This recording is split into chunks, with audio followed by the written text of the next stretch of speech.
नाही, ते तुमच्या माझ्या घरातले आहेत, तुमच्या माझ्या बरोबरचे आहेत.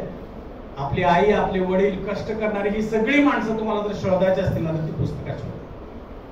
दग सारखी कादंबरी वाचा, तुमच्या ध्यानात येऊ शकेल. म्हणजे या सगळ्या गोष्टी का वाचायच्या? तर आपण ज्या अवस्थेमध्ये आहोत ना आता, ज्या वयाच्या, त्याच अवस्थेत ही माणसं होती तेव्हा कशी वागत होती, हे आपलं मोठेपण आपल्याला जर जिवंत ठेवायचं असेल तर पुस्तकासारखा मित्र नाही. तुम्हाला जर बहुश्रुत व्हायचं असेल, इंग्रजीमध्ये विजडम असं आपण म्हणतो, शहाणपण यायचं असेल ना तर पुस्तकं जवळ लावा. वाढदिवसाच्या वेळेला हॅपी बर्थडे म्हणून आपण सगळेजण एकत्र येतो. खरं तर आपल्याला पण माहित असतं की लहान मुलांचा वाढदिवस खूप छान दिसतो, त्याला फुग्याचं आकर्षण असतं, अमकं तमकं.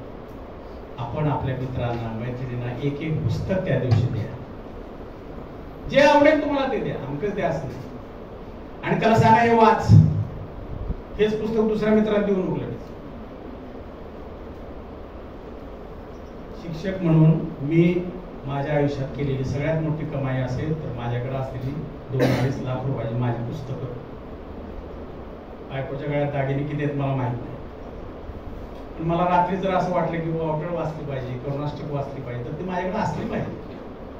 म्हणून आजपासून तुम्ही असा विचार करा आणि थोडं स्वतःच्या मनाशी ठरवा की वेळ मिळेल तेव्हा मी वाचेनच. नुसतं वाचन असं नाही, मी पुस्तकं विकत घेईन. एखादं पुस्तक वर्षभरात नक्की घ्यायला काहीच अडचण नाही. कदाचित उद्या जर जोडीदार तुम्हाला चांगला मिळाला वाचणारा तर तुमची अडचण होणार नाही. आमच्या एका मित्राच्या लग्नात त्याने होणाऱ्या बायकोला प्रश्न विचारला होता की वावटळ ही कादंबरी कुणी लिहिली. त्याला म्हटलं तू काय मराठीच्या प्राध्यापकाची इंटरव्ह्यू आलाय? त्यामुळे माहिती असलं पाहिजे. सुदैवाने तिला माहित होतं, कारण ते बिचारी वाचणार होते. छान चाललंय त्यांचं लग्न झालं. ते दोघे स्वतः चांगले लिहितात.